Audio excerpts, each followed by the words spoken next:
اعوذ باللہ من الشیطان الرجیم، بسم اللہ الرحمن الرحیم۔ دورہ قرآن میں قرآن کا 29واں جز۔ قرآن کے آخری 2 سپاروں کی صورتیں بہت ہی پراثر اور زوردار ہیں اور دل کو پگھلانے والی ہیں۔ یہ سب آخرت کے دلائل دیتی ہیں اور لوگوں کو اس کی تیاری کے لیے ترغیب دیتی ہیں۔ سورۃ الملک شروع ہوتی ہے۔ یہ پرزور سورہ سوالیہ انداز میں لوگوں کو جھنجھوڑتی ہے۔ آیت 2 میں انسان کا مقصد تخلیق بتایا گیا، الذی خلق الموت والحیات لیبلوکم ایکم احسن عملا وہو العزیز الغفور، کہ جس نے پیدا کیا ہے موت اور زندگی کو تاکہ تمہارا امتحان کرے کہ تم میں کون سب سے اچھے عمل والا بنتا ہے، اور وہ غالب بھی ہے اور مغفرت فرمانے والا بھی ہے۔ لوگوں کو کائنات کی نشانیوں پر غور کی دعوت اور کسی نقص کو ڈھونڈنے کی ترغیب ہے، مگر وہ نہ ڈھونڈ سکیں گے، اس لیے کہ سب چیزوں کی تخلیق مکمل اور بہترین ہے۔ کافروں کے لیے جہنم کے عذاب کی منظر کشی کی گئی ہے۔ جہنم میں لوگ اپنے ڈالے جانے کی یہ وجہ بتائیں گے، وَقَالُوا لَوْ كُنَّا نَسْمَعُ وَنَعْقِلُ مَا كُنَّا فِي أَصْحَابِ السَّعِيرِ، کہ وہ کہیں گے ہم سننے یا سمجھنے والے ہوتے تو ہم دوزخ والوں میں سے نہ بنتے۔ اللہ کا قیامت میں فیصلہ اس کے بے خطا علم پر مبنی ہوگا۔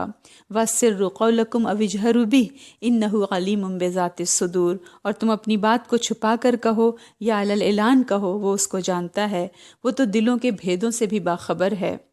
آیت نمبر 14 میں فرمایا، الا یعلم من خلق وہو اللطیف الخبیر، کیا وہ نہیں جانے گا جس نے پیدا کیا ہے، وہ تو بڑا ہی باریک بین اور خبر رکھنے والا ہے۔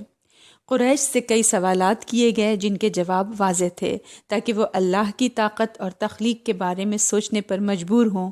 اللہ کبھی بھی ان لوگوں کو جو دوسروں کی اندھی تخلیق کرتے ہیں اور ان کو جو سیدھی راہ پر چلتے ہیں برابر نہیں کرے گا۔ وہ کافروں کو کسی بھی وقت پکڑنے کی قدرت رکھتا ہے، مگر رحمان ہے اس لیے مہلت دیتا ہے۔ آخری آیت انسان کو غور و فکر کی دعوت دیتی ہے۔ قُلْ أَرَأَيْتُمْ إِنْ أَصْبَحَ مَاؤُكُمْ غَوْرًا فَمَنْ يَأْتِيكُمْ بِمَاءٍ مَّعِينٍ، ان سے پوچھو کہ بتاؤ اگر تمہارا یہ پانی نیچے اتر جائے تو تمہارے لیے صاف و شفاف پانی کون لائے گا؟ سورۃ القلم شروع ہوتی ہے۔ اس سورہ میں نبی اکرم صلی اللہ علیہ وسلم کے بے مثال اخلاق کا موازنہ قریش کے لیڈروں کے طرز عمل سے کیا گیا۔ نبی اکرم صلی اللہ علیہ وسلم کے اخلاق کی تعریف ہے۔ آیت نمبر 4 میں فرمایا، وَإِنَّكَ لَعَلَىٰ خُلُقٍ عَظِيمٍ، اور تم ایک اعلیٰ کردار پر ہو۔ قریش کے سرداروں کی صفت ہے کہ آیت نمبر 8 میں فَلَا تُطِعِ الْمُكَذِّبِينَ، بس ان جھٹلانے والوں کی بات پر کان نہ دھرو۔ آیت 9 میں فرمایا، وَدُّوا لَوْ تُدْهِنُ فَيُدْهِنُونَ، یہ تو چاہتے ہیں کہ تم ذرا نرم پڑو تو یہ بھی نرم پڑ جائیں۔ آیت نمبر 10 میں فرمایا، وَلَا تُطِعْ كُلَّ حَلَّافٍ مَّهِينٍ، اور نہ تم بات سنو ہر جھوٹی قسمیں کھانے والے ذلیل کی۔ آیت 11 میں فرمایا، ہمازٍ مشاء بنمیم، اشارہ ہے چغل خوروں کی طرف۔ پھر آیت نمبر 12 میں فرمایا، مناع للخیر معتد اثیم، خیر سے روکنے والے، حد سے تجاوز کرنے والے گنہگار کی بات ہے۔ آیت نمبر 13 میں عتل بعد ذلک زنیم، سنگ دل مزید برآں بے نسب کی۔ پھر ہے ان کے اس کردار کی وجہ دنیا میں مال اور اولاد کی فراوانی تھی جس نے ان کو غرور میں مبتلا کر دیا تھا۔ پھر ان کو باغ کے مالک ایک گروہ کی مثال دی گئی جنہوں نے بخیلی کی وجہ سے تدبیر کی کہ باغ کے پھل اس طرح توڑیں کہ غریبوں کو کچھ نہ دینا پڑے۔ اللہ نے اس بخیلی کی وجہ سے ان کا باغ تباہ کر دیا اور وہ حسرت میں رہ گئے۔ قریش کے لیے سبق ہے کہ اگر تکبر میں بڑھتے گئے تو اسی طرح تباہی کے خطرے میں ہیں۔ اللہ سوالیہ انداز میں پوچھتا ہے کہ کیا وہ فرمانبرداروں اور مجرموں کے ساتھ ایک ہی سلوک کرے گا؟ یہ بے انصافی ہوگی، اور اللہ تو سراپا عدل ہے۔ آیت نمبر 35 میں فرمایا، افنجعل المسلمین کالمجرمین، کیا ہم فرمانبرداروں کو مجرموں کے برابر کر دیں گے؟ آیت نمبر 36 میں فرمایا، ما لکم کیف تحکمون، تمہیں کیا ہو گیا ہے، تم کیسے فیصلے کرتے ہو؟ منکرین سے مطالبہ کیا گیا کہ اگر وہ سمجھتے ہیں کہ جنت میں ان کے لیے پسندیدہ مقام ہے تو کوئی قابل اعتماد کتاب پیش کریں جس میں اللہ کا یہ وعدہ درج ہو اگر وہ سچے ہیں۔ آخرت کا نقشہ کھینچا گیا جب ان سے سجدے کا مطالبہ ہوگا اور یہ ناکام ہوں گے کہ دنیا میں جو کبھی سجدے کی توفیق نہ ہوئی، تو نبی اکرم صلی اللہ علیہ وسلم کی پھر حوصلہ افزائی ہے کہ اپنا کام جاری رکھیں اور فیصلہ اللہ کے ہاتھ میں چھوڑ دیں اور ان کے الزامات کی پرواہ نہ کریں۔ سورۃ الحاقہ شروع ہوتی ہے۔ قریش کو قیامت جو کہ نہ ٹالی جانے والی حقیقت ہے اس سے خبردار کیا گیا۔ اس کی دلیل پچھلی قوموں کی تباہی سے دی گئی جو رسولوں کو جھٹلانے کی وجہ سے ان کا دنیاوی عذاب تھا۔ قیامت کے دن کی منظر کشی خاص طور پر اس وقت کا ذکر ہے جب اعمال نامے دیے جائیں گے، کچھ کو دائیں ہاتھ میں، کچھ کو بائیں ہاتھ میں۔ دائیں ہاتھ والے جنت میں خوش ہوں گے جس کے لیے انہوں نے اعمال پہلے ہی بھیج رکھے تھے۔ پھر آیت نمبر 24 میں ہے کلوا واشربوا ہنیئا بما اسلفتم فی الایام الخالیہ، کھاؤ اور پیو خوشی اور فراغت سے اپنے ان اعمال کے صلے میں جو تم نے گزرے دنوں میں کیے۔ بائیں بازو والوں کے واویلے اور ان کی سزا کا پھر آگے ذکر ہے۔ ان کے عذاب کی وجہ ان کی ناشکری اور لوگوں کے حقوق پورے نہ ادا کرنا تھا۔ سورہ کے آخری حصے میں اللہ تمام نظر آنے والی اور نہ نظر آنے والی چیزوں کی گواہی دیتا ہے، اس بات پر کہ قرآن اللہ رب العالمین کی وحی ہے، یہ نہ شاعری ہے نہ کاہنوں کا بے مقصد کلام ہے۔ قرآن میں کسی بیرونی طاقت کی کوئی ملاوٹ نہیں ہے۔ اس بات کو سمجھانے کے لیے فرمایا کہ اگر نبی اکرم صلی اللہ علیہ وسلم بھی قرآن میں خود سے کوئی اضافہ کرنے کی کوشش کرتے تو اللہ سزا دیتا۔ نبی اکرم صلی اللہ علیہ وسلم سے ایسی کسی چیز کی کوئی توقع نہ تھی، مگر یہ سخت آیات منکرین سے مخاطب ہیں تاکہ وہ قرآن کی حقانیت کو تسلیم کریں۔ آیت نمبر 44 ہے وَلَوْ تَقَوَّلَ عَلَيْنَا بَعْضَ الْأَقَاوِيلِ، اور اگر یہ ہم پر کوئی بات گھڑ لگاتا تو لَأَخَذْنَا مِنْهُ بِالْيَمِينِ، تو ہم اس کو قوی بازو سے پکڑتے۔ آیت نمبر 46 میں فرمایا ثُمَّ لَقَطَعْنَا مِنْهُ الْوَتِينَ، پھر ہم اس کی شہ رگ ہی کاٹ دیتے۔ آیت 47 میں فرمایا فَمَا مِنْكُم مِّنْ أَحَدٍ عَنْهُ حَاجِزِينَ، بس تم میں سے کوئی بھی اس سے ہمیں روکنے والا نہ بن سکتا۔ قرآن بالکل اور عین حق ہے اور متقیوں کے لیے یاد دہانی ہے۔ سورۃ المعارج شروع ہوتی ہے۔ وہ لوگ جو قیامت کو اس لیے جھٹلا رہے تھے کہ ان کے مطالبے پر وہ آ نہیں رہی تھی یا اس وقت کا ان کو معلوم نہیں، ان کو تنبیہ ہے، وہ ایک یقینی چیز ہے، اس کا وقت صرف اللہ جانتا ہے اور اس کے وقت کے پیمانے ہم سے مختلف ہیں۔ پھر آیت نمبر 4 آتی ہے، اس میں ہے کہ تعرج الملائکۃ والروح الیہ فی یوم کان مقدارہ 50,000 سنہ، اس کی طرف فرشتے اور جبریل علیہ السلام چڑھتے ہیں ایک ایسے دن میں جس کی مقدار 50,000 سال کے برابر ہے۔ اس ہولناک دن کی تفصیل جب گھر والے اور دوست ایک دوسرے سے بے پرواہ ہو جائیں گے۔ آیت نمبر 10 میں ولا یسأل حمیم حمیما، اور کوئی دوست بھی کسی دوست کو نہ پوچھے گا۔ آیت 11 میں ہے یبصرونہم یود المجرم لو یفتدی من عذاب یومئذ ببنیہ، اور وہ ان کو دکھائے جائیں گے، مجرم تمنا کرے گا کاش اس دن عذاب سے چھوٹنے کے لیے اپنے بیٹوں۔ اور پھر آگے 12 میں ہے وصاحبہ واخی، اپنی بیوی اپنے بھائی۔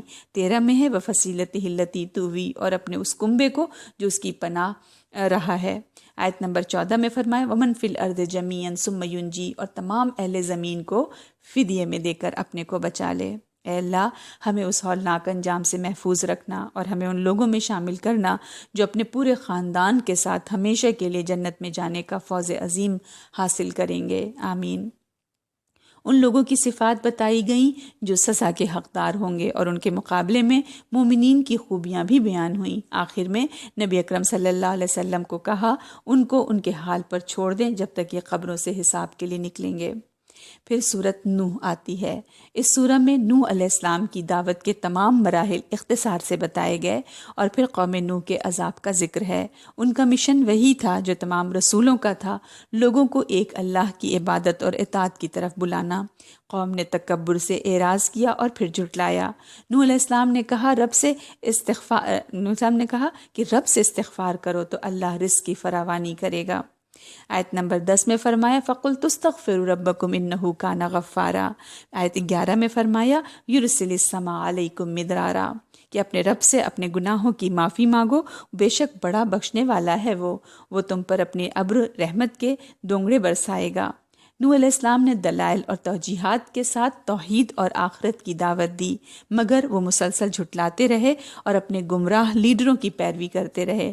اپنی سرکشی کی ان کو سزا ملی۔ آخری آیت میں نوح علیہ السلام کی دل سوز دعا ہے جو انہوں نے 950 سال دعوت دینے کے بعد مانگی تھی۔ سورۃ الجن شروع ہوتی ہے۔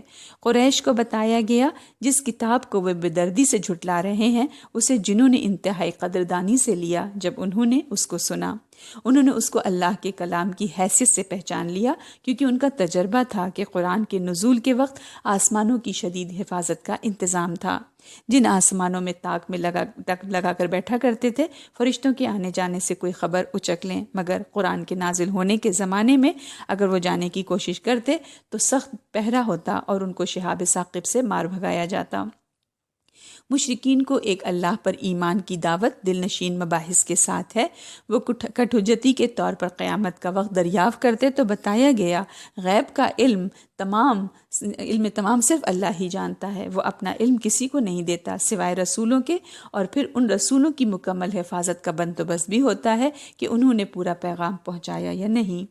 ان آیت سے پتہ چلتا ہے کہ اللہ کے رسول اللہ صلی اللہ علیہ وسلم کی حقانیت میں کی حفاظت میں ہوتے ہوئے اس لیے گناہوں سے پاک اور معصوم ہوتے ہیں تاکہ انسانیت کے لیے نمونہ بن سکیں۔ رسولوں کے علاوہ معصومیت کی شہادت ہمیں کسی اور انسان کے لیے قرآن میں نہیں ملتی، چاہے امام ہوں یا علماء ہوں۔ آیت نمبر 26 میں ہے عالم الغیب فلا یظہر علی غیبہ احدا، غیب کا جاننے والا وہی ہے اور وہ اپنے غیب پر کسی کو مطلع نہیں کرتا۔ آیت 27 میں ہے الا من ارتضی من رسول فانہ یسلک من بین یدیہ ومن خلفہ رصدا، رہے وہ جن کو وہ رسول کی حیثیت سے منتخب فرماتا ہے تو ان کے آگے اور پیچھے پہرا رکھتا ہے۔ آیت نمبر 28 ہے لِيَعْلَمَ أَنْ قَدْ أَبْلَغُوا رِسَالَاتِ رَبِّهِمْ وَأَحَاطَ بِمَا لَدَيْهِمْ وَأَحْصَىٰ كُلَّ شَيْءٍ عَدَدًا، کہ دیکھے کہ انہوں نے اپنے رب کے پیغام پہنچا دیے اور وہ ان کے گرد و پیش کا احاطہ کیے ہوئے ہے اور ہر چیز کو شمار میں رکھے ہوتا ہے۔ سورۃ المزمل۔ نبی اکرم صلی اللہ علیہ وسلم کا اللہ کا پیغام پہنچاتے ہوئے بہت پریشان اور آزردہ ہو جاتے تھے جب لوگوں کا رویہ جھٹلانے کا ہوتا۔ اللہ نہایت محبت سے آپ صلی اللہ علیہ وسلم کو تسلی دیتا ہے اور تہجد کی نماز سے روحانی مضبوطی حاصل کرنے کی طرف رہنمائی کرتا ہے۔ اللہ خود اس پیغام کو ایک بھاری بوجھ قرار دیتا ہے، یعنی اللہ کا پیغام پہنچانا کوئی آسان نہیں ہے، جان جوکھوں کا کام ہے۔ تہجد اس کام میں مددگار ہوتی ہے کہ اس وقت ہر طرف سکون کی کیفیت ہوتی ہے اور انسان دل جمعی سے قرآن پر غور و فکر کر سکتا ہے۔ رات کے آخری پہر اٹھنا اللہ کی رضا کا ذریعہ اور اللہ سے تعلق کی مضبوطی کے ذریعے انسان کے اعتماد اور عملی قوت میں اضافے کا طریقہ ہے۔ اے اللہ ہمیں تہجد کی نماز کی توفیق عطا فرما اور اس میں جو فوائد آپ نے رکھے ہیں ان سے ہم بہرمند ہوں، آمین۔ قریش کو انذار ڈراوا ہے کہ ان کا نبی صلی اللہ علیہ وسلم اب آ چکا ہے، ان کا رسول آ چکا ہے اور ان کی قسمت اب اس سے جڑی ہے۔ اگر انکار کیا فرعون کی مانند تو اسی جیسے انجام کی پھر توقع بھی رکھیں۔ بدلے کا دن بہت ہی شدید ہوگا جو غم کی شدت سے بچوں کو بوڑھا کر دے گا۔ آخری آیت مدنی ہے جس میں مومنوں کے لیے تہجد کے بارے میں کمی کی گئی کہ جتنا آسانی سے آپ قرآن پڑھ سکیں پڑھ لیں، مگر نماز اور زکوٰۃ کی پابندی کریں اور اللہ کو قرض حسنہ دیتے رہیں۔ پھر ہے سورۃ المدثر۔ نبی اکرم صلی اللہ علیہ وسلم کی ذمہ داری بتائی گئی کہ لوگوں کو صبر اور بہترین انداز سے خبردار کرنا ہے اس دن سے جو سخت اور مصیبت بھرا ہوگا۔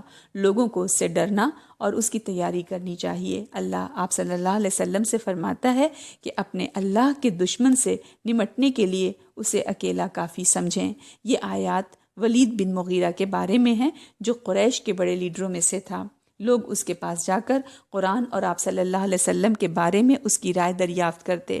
وہ بڑی سنجیدگی سے سوچنے کی اداکاری کرتا اور پھر لاپرواہی کے انداز میں کہتا کہ یہ تو جادو کے منتر ہیں جو پہلے سے چلے آ رہے ہیں یا کوئی انسانی کلام ہے، یہ اللہ کا نہیں ہو سکتا۔ اس کو اس رویے پر سخت عذاب کی وعید ہے، ڈراوا ہے۔ بھڑکتی آگ کی سزا کا منظر اور خبر دی گئی۔ جہنم کے داروغہ 19 فرشتے ہیں۔ اس پر قریش نے بہت مذاق اڑایا اور شیخی بگاڑی کہ ان سے تو ہم آسانی سے نپٹ لیں گے۔ اللہ نے فرمایا کہ غیب کا ایسا علم لوگوں کے لیے آزمائش ہے، مومن تو مان لیں گے اور کافر جھٹلاتے رہیں گے۔ کائنات میں فطرت کے آثار سے زندگی بعد موت اور قیامت کے ثبوت پیش کیے گئے اور لوگوں کو اس کی تیاری کی تلقین کی گئی ہے۔ اس روز عدل اعمال کے مطابق ہوگا۔ آیت نمبر 37 ہے لمن شاء منکم ان یتقدم او یتأخر، ان کے لیے جو تم میں سے آگے بڑھنا چاہیں پیچھے ہٹنا چاہیں اعمال آگے بھیجنے کے معاملے میں۔ آیت نمبر 38 ہے کل نفس بما کسبت رہینہ، ہر شخص اپنے اعمال کے بدلے میں رہن ہوگا۔ نیک لوگ جنت اور کافر دوزخ میں ہوں گے۔ دوزخ میں ہونے کی وجوہات وہ خود بتائیں گے۔ قالوا لم نک من المصلین، کہ ہم نماز نہیں پڑھتے تھے۔ پھر آیت 44 میں ولم نکن نطعم المسلمین، ہم غریب کو کھانا کھلاتے تھے، وَكُنَّا نَخُوضُ مَعَ الْخَائِضِينَ، اور کٹ حجتیاں ہم کرتے تھے، وَكُنَّا نُكَذِّبُ بِيَوْمِ الدِّينِ، اور ہم یوم جزا کو جھٹلاتے تھے، حَتَّى أَتَانَا الْيَقِينَ، یہاں تک کہ یقین کی ساتھ آ گئی، موت کی ساتھ آ گئی۔ منکرین جو ہے قرآن سے ایسے بھاگتے تھے جیسے جانور شیر سے فرار ہوتا ہے۔ فَمَا لَهُمْ عَنِ التَّذْكِرَةِ مُعْرِضِينَ، ان کو کیا ہو گیا ہے کہ وہ ذکر یعنی قرآن سے اعراض کرنے والے بنے ہوئے ہیں۔ آیت 50 میں ہے کَأَنَّهُمْ حُمُرٌ مُسْتَنفِرَةٌ، گویا کہ وہ بدکے ہوئے گدھے ہوں۔ آیت نمبر 51 میں فَرَّتْ مِن قَسْوَرَةٍ، شیر سے ڈر کر بھاگے ہوں۔ پھر ہے قرآن تو بس یاد دہانی ہے، جو اس سے سبق لینا چاہے اس کے لیے۔ اللہ کرے ہم قرآن سے جنگلی گدھوں کی طرح نہ بھاگیں، آمین۔ سورۃ القیامت شروع ہوتی ہے۔ زندگی بعد موت کی دلیل انسان کے خلش کرنے والے ضمیر سے دی گئی۔ اگر انسان بے مقصد پیدا ہوا ہے اور کوئی حساب نہ ہو اور اس کا کوئی حساب نہ ہوگا تو اسے نیکی اور بدی کا فطری احساس کیوں ہے، اور اس کے اندر ضمیر کی خلش کا کیا جواز ہے؟ اللہ یقینی طور پر قیامت برپا کرے گا، اور وہ انسان کو انگلیوں کی پوروں تک مکمل دوبارہ پیدا کرنے کی پوری قدرت رکھتا ہے۔ اس روز کی منظر کشی کی گئی جب ہر جان حساب کے لیے رب کے سامنے حاضر ہوگی۔ ان آیات کے بیچ میں اللہ نبی اکرم صلی اللہ علیہ وسلم کو قرآن کو جلدی جلدی پڑھنے سے منع فرماتا ہے۔ ان آیت سے پتہ چلا کہ قرآن کو جمع کرنے اور حفاظت کی ذمہ داری اللہ کی ہے، اور اس نے آیات کی تفصیل بھی آپ صلی اللہ علیہ وسلم کو بتائی۔ یہ بات مومنوں کا ایمان بڑھاتی ہے۔ آیت نمبر 16 میں ہے لا تحرک بہ لسانک لتعجل بہ، اس کو جلدی سیکھنے کے لیے اس کو پڑھنے پر اپنی زبان کو جلدی نہ چلاؤ۔ ان علینا جمعہ وقرآنہ، ہمارے ذمے ہے اس کو جمع کرنا اور اس کو سنانا۔ فإذا قرأناہ فاتبع قرآنہ، اور جب ہم اس کو سنا چکیں تو اس سنانے کی پیروی کرو۔ ثم ان علینا بیانہ، پھر ہمارے ہی ذمے ہے اس کی وضاحت کرنا۔ اس کے بعد پھر قیامت کے مناظر کا بیان، موت کے وقت کی بھی کیفیت دلسوز انداز میں بتائی گئی، عذاب کی وجہ زکوٰۃ اور نمازوں کی کمی اور تکذیب کا رویہ، آخر میں پھر زندگی بعد موت کے دلائل ہیں۔ اے اللہ ہمیں موت کی سختیوں سے اپنی پناہ میں رکھنا، اور ہمیں پاکیزہ لوگوں یعنی طیبین کی موت عطا فرمانا۔ تمام اہل زمین کو فدیے میں دے کر اپنے کو بچا لے۔ اے اللہ ہمیں اس ہولناک انجام سے محفوظ رکھنا، اور ہمیں ان لوگوں میں شامل کرنا جو اپنے پورے خاندان کے ساتھ ہمیشہ کے لیے جنت میں جانے کا فوز عظیم حاصل کریں گے، آمین۔ ان لوگوں کی صفات بتائی گئیں جو سزا کے حقدار ہوں گے، اور ان کے مقابلے میں مومنین کی خوبیاں بھی بیان ہوئیں۔ آخر میں نبی اکرم صلی اللہ علیہ وسلم کو کہا ان کو ان کے حال پر چھوڑ دیں جب تک یہ قبروں سے حساب کے لیے نکلیں گے۔ پھر سورۃ نوح آتی ہے۔ اس سورہ میں نوح علیہ السلام کی دعوت کے تمام مراحل اختصار سے بتائے گئے، اور پھر قوم نوح کے عذاب کا ذکر ہے۔ ان کا مشن وہی تھا جو تمام رسولوں کا تھا، لوگوں کو ایک اللہ کی عبادت اور اطاعت کی طرف بلانا۔ قوم نے تکبر سے اعراض کیا اور پھر جھٹلایا۔ نوح علیہ السلام نے کہا کہ رب سے استغفار کرو تو اللہ رزق کی فراوانی کرے گا۔ آیت نمبر 10 میں فرمایا فَقُلْتُ اسْتَغْفِرُوا رَبَّكُمْ إِنَّهُ كَانَ غَفَّارًا۔ آیت 11 میں فرمایا يُرْسِلِ السَّمَاءَ عَلَيْكُمْ مِدْرَارًا، کہ اپنے رب سے اپنے گناہوں کی معافی مانگو، بے شک بڑا بخشنے والا ہے وہ تم پر اپنے ابر رحمت کے دونگڑے برسائے گا۔ نوح علیہ السلام نے دلائل اور توجیحات کے ساتھ توحید اور آخرت کی دعوت دی، مگر وہ مسلسل جھٹلاتے رہے اور اپنے گمراہ لیڈروں کی پیروی کرتے رہے۔ اپنی سرکشی کی ان کو سزا ملی۔ آخری آیت میں نوح علیہ السلام کی دلسوز دعا ہے جو انہوں نے 950 سال دعوت دینے کے بعد مانگی تھی۔ سورۃ الجن شروع ہوتی ہے۔ قریش کو بتایا گیا جس کتاب کو وہ بے دردی سے جھٹلا رہے ہیں اسے جنہوں نے انتہائی قدردانی سے لیا۔ جب انہوں نے اس کو سنا، انہوں نے اس کو اللہ کے کلام کی حیثیت سے پہچان لیا، کیونکہ ان کا تجربہ تھا کہ قرآن کے نزول کے وقت آسمانوں کی شدید حفاظت کا انتظام تھا۔ جن آسمانوں میں تاک لگا کر بیٹھا کرتے تھے فرشتوں کے آنے جانے سے کوئی خبر اچک لیں، مگر قرآن کے نازل ہونے کے زمانے میں اگر وہ جانے کی کوشش کرتے تو سخت پہرا ہوتا اور ان کو شہاب ثاقب سے مار بھگایا جاتا۔ مشرکین کو ایک اللہ پر ایمان کی دعوت دل نشین مباحث کے ساتھ ہے۔ وہ کٹ حجتی کے طور پر قیامت کا وقت دریافت کرتے تو بتایا گیا غیب کا علم تمام صرف اللہ ہی جانتا ہے، وہ اپنا علم کسی کو نہیں دیتا سوائے رسولوں کے، اور پھر ان رسولوں کی مکمل حفاظت کا بندوبست بھی ہوتا ہے کہ انہوں نے پورا پیغام پہنچایا یا نہیں۔ ان آیت سے پتہ چلتا ہے کہ اللہ کے رسول اللہ صلی اللہ علیہ وسلم کی حقانیت میں کی حفاظت میں ہوتے ہوئے اس لیے گناہوں سے پاک اور معصوم ہوتے ہیں تاکہ انسانیت کے لیے نمونہ بن سکیں۔ رسولوں کے علاوہ معصومیت کی شہادت ہمیں کسی اور انسان کے لیے قرآن میں نہیں ملتی، چاہے امام ہوں یا علماء ہوں۔ آیت نمبر 26 میں ہے عالم الغیب فلا یظہر علی غیبہ احدا، غیب کا جاننے والا وہی ہے اور وہ اپنے غیب پر کسی کو مطلع نہیں کرتا۔ آیت 27 میں ہے الا من ارتضی من رسول فانہ یسلک من بین یدیہ ومن خلفہ رصدا، رہے وہ جن کو وہ رسول کی حیثیت سے منتخب فرماتا ہے تو ان کے آگے اور پیچھے پہرا رکھتا ہے۔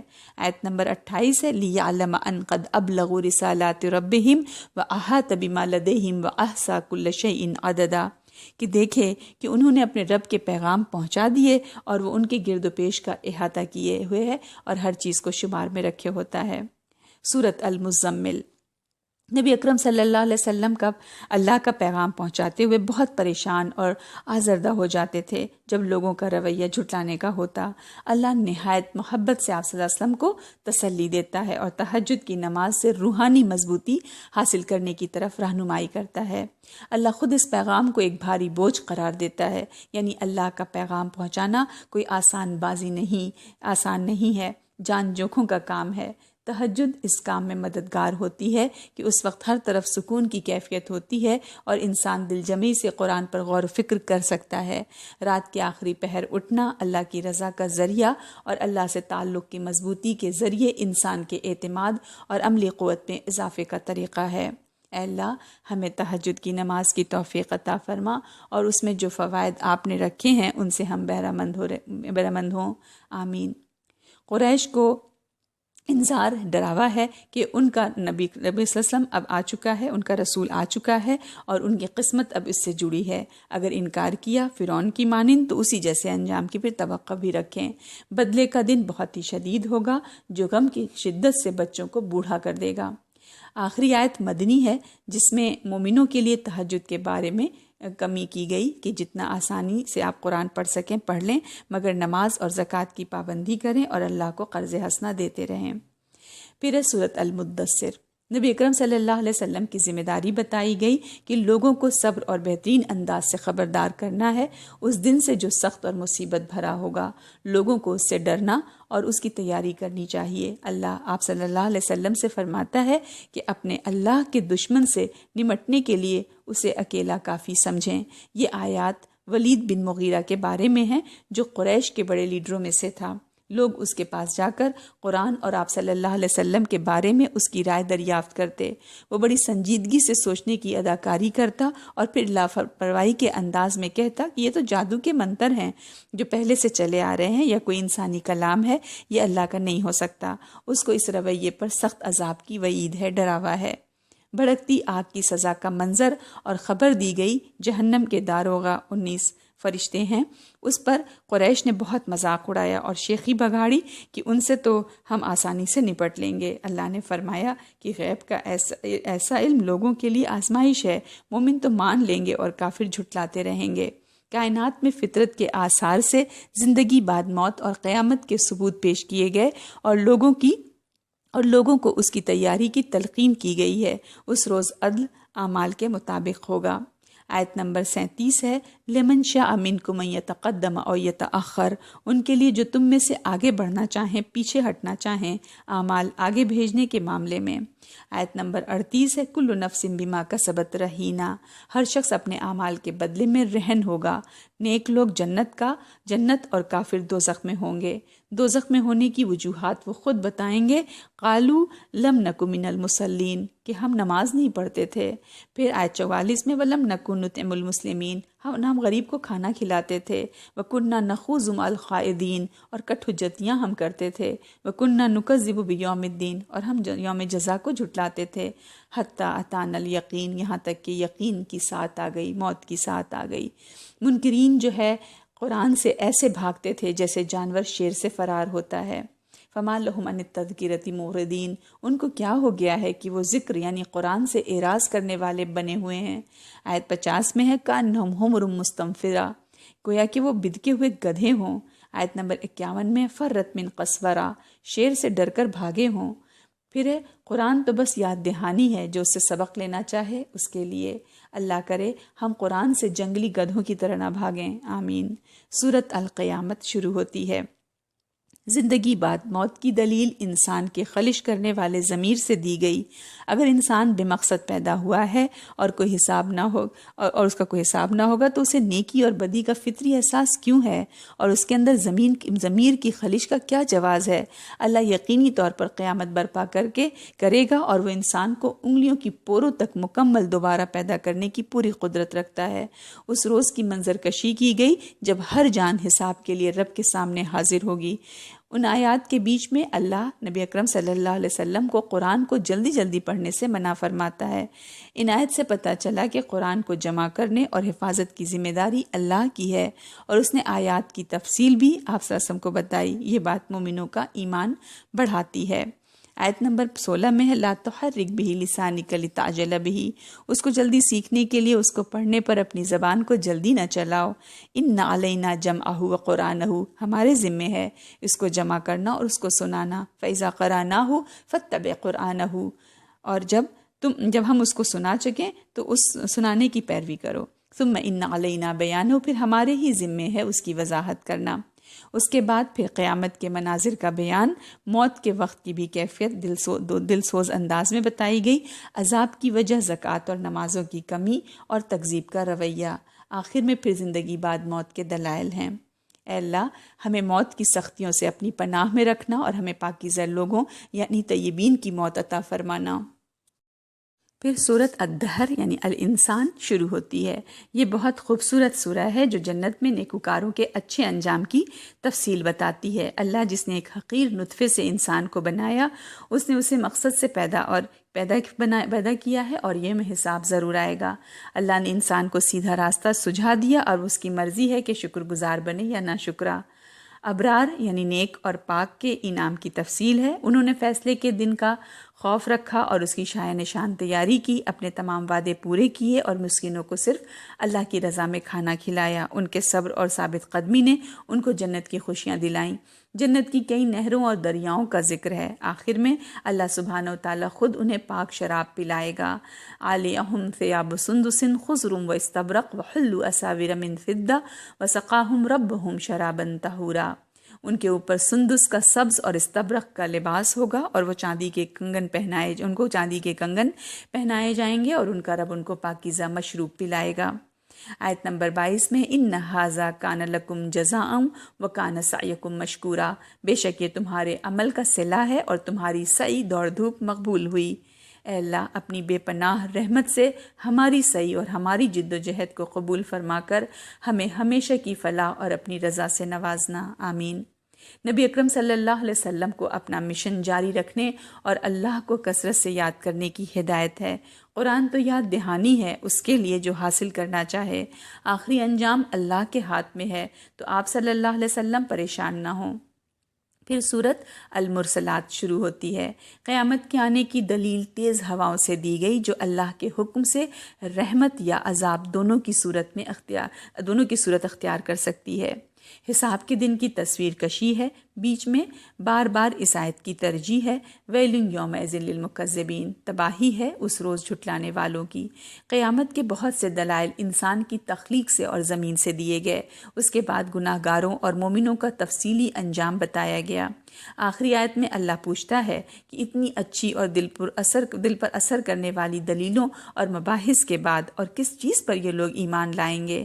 فَبِأَيِّ حَدِيثٍ بَعْدَهُ يُؤْمِنُونَ، اب اس کے بعد وہ بھلا کس چیز پر ایمان لائیں گے؟ والسلام علیکم ورحمۃ اللہ وبرکاتہ۔